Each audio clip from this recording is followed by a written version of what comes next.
जय हिंद दोस्तों। आपको आज हम बात करेंगे डीए को लेकर। जहां दोस्तों इस बार डीए होली के बाद आ रहा है, क्योंकि आपको पता है कि होली इस बार पहले आ गई है और डीए में मात्र 2% की ही बढ़ोतरी होने वाली है। जी हाँ दोस्तों, और डीए का अनाउंसमेंट मार्च के अंतिम सप्ताह या फिर अप्रैल के फर्स्ट सप्ताह में होने वाला है। जी हाँ दोस्तों, यानी 2% डीए बढ़ने वाला है। ये कर्मचारियों और पेंशन भोगियों के लिए बहुत बड़ी खुशखबरी है, क्योंकि 3 महीने का एरियर साथ में आएगा। जी हाँ दोस्तों, जनवरी 2026, फरवरी और मार्च, जनवरी फरवरी मार्च 3 महीने का एरियर आएगा अप्रैल महीना में। तो बहुत बड़ी खुशखबरी आने वाला है। सभी कर्मचारियों के लिए डीए बढ़ने वाला है। और इसके अलावा रंजना प्रकाश देसाई चेयरपर्सन हैं 8वां वेतन आयोग के। उन्होंने काम करना शुरू कर दिया है चंद्रलोक भवन नई दिल्ली से।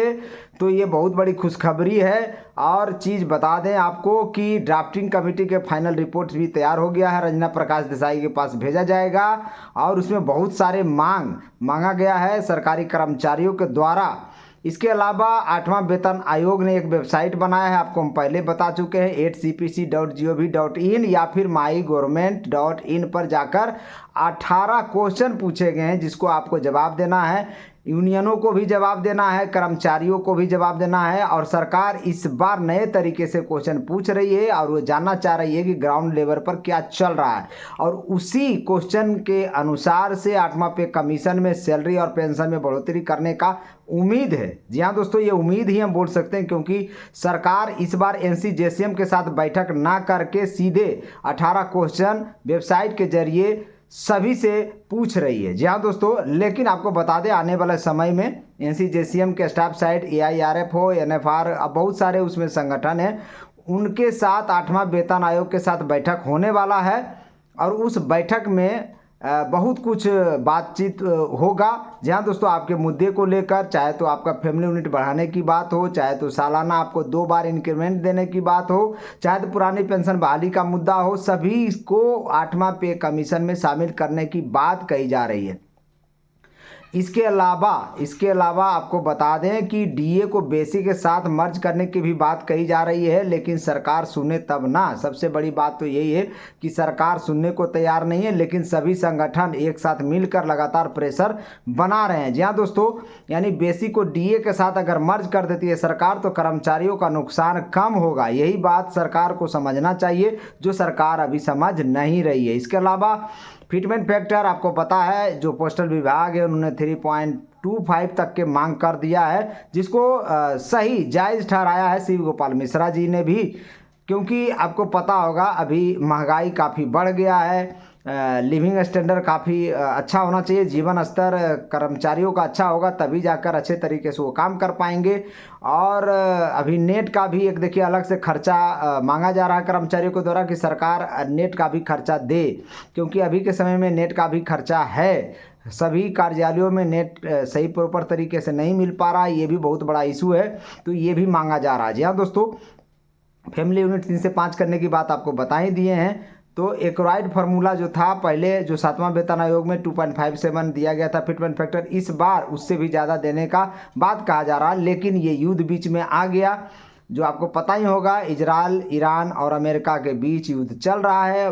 बलजबड़िया अमेरिका वालों ने ईरान के ऊपर युद्ध थोपा है। जी हाँ दोस्तों, ये साफ साफ है कि उन्होंने युद्ध थोपा है, और जिसका असर पूरे भारत पर पड़ रहा है। सभी को, किसी को गैस नहीं मिल रहा है, किसी को पेट्रोल महंगा होने का उम्मीद है। चुनाव के चलते भारत सरकार भी अभी ज़्यादा रेट नहीं बढ़ा सकती, क्योंकि अभी असम में चुनाव है, पश्चिम बंगाल में चुनाव है, तमिलनाडु में चुनाव है, और भी 2 यूनियन टेरिटरी में चुनाव है। इसको देखते हुए अभी सरकार ना गैस के दाम बढ़ा सकती है, ना ही पेट्रोल के दाम बढ़ा सकती है। जी हाँ दोस्तों, लेकिन आपको बता दें आने वाले दिनों में महंगाई दिखेगा, इस बात की सच्चाई है। तो अभी से कमर कस लीजिए। और 8वां वेतन आयोग के बारे में हम यही आपको बताना चाह रहे हैं कि रंजना प्रकाश देसाई, साथ में पुलक घोष, साथ में पंकज जैन, सब मिलके काम करना शुरू कर दिया है। सभी स्टेक होल्डर से इनपुट मंगाना शुरू कर दिया है। सभी स्टेट से भी डाटा पढ़ा जा रहा है। बहुत सारा स्टेट ने रिफ्यूज भी किया था कि अगर ज़्यादा सैलरी बढ़ा दिया जाएगा तो हम कहाँ से सैलरी अपने कर्मचारियों को दे पाएंगे, क्योंकि आपको पता है कि केंद्र सरकार के कर्मचारियों का वेतन और सैलरी बढ़ेगा तो राज्य सरकार के कर्मचारियों को भी सैलरी और वेतन बढ़ाना पड़ेगा। तो ये ज़रूरी है, इसलिए बहुत सारे राज्य इसको डिनाई कर देते हैं। ज़्यादा अगर वेतन सरकार बढ़ा दे तो उसका असर उसके जो राजकोष है उस पर भी पड़ता है। इसको देखते हुए सरकार पहले ही हिदायत दे दिया है कि आपको अपना आर्थिक स्थिति देखते हुए ही बढ़ाना है। जी हाँ दोस्तों, और ये हिदायत आज नहीं, शुरू से देते आ रही है सरकार। फर्स्ट पे कमीशन से लेकर आज 8वां पे कमीशन पर बातचीत चल रहा। लगातार हर पे कमीशन में ये चीज़ सुझाव देती है कि अपना आर्थिक स्थिति देखते हुए ही पेंशन और सैलरी बढ़ाएं। और अभी देखिए 18 महीना का वक्त मांगा गया है, उसमें से 6 महीना लगभग हो चुका है। जी हाँ दोस्तों, बाकी 12 महीना बचा हुआ है। तो 12 महीना में सरकार कितना कुछ कर पाएगी, आपको पता ही हो। शिवपाल मिश्रा से जब यही सवाल पूछा गया तो उन्होंने साफ बोल दिया कि अगर हमें यही रिपोर्ट बनाने का काम दिया जाता तो बहुत ही कम समय में हम बना लेते, क्योंकि डिजिटल युग का समय है। ये बात मंजीत सिंह पटेल ने भी बोले थे कि 200 दिन में काफ़ी होते हैं रिपोर्ट तैयार करने में। तो अगर देश के यूनियन संगठन जब ये रिपोर्ट बनाने की बात बोल रहे हैं, जल्दी बनाने की बात बोल रहे हैं, फिर सरकार ने 18 महीना क्यों मांगा है, ये सोचने वाला सवाल है। क्योंकि सरकार भी सुस्त गति से चल रही है, उसी हिसाब से सुस्त गति से आयोग भी चल रहा है। लेकिन अब आयोग को थोड़ा तेज़ी बरतना पड़ेगा, क्योंकि सरकारी कर्मचारियों की मांग है कि जितना जल्द 8वां वेतन आयोग लागू होगा उतना कम से कम सरकारी कर्मचारियों को नुकसान होगा।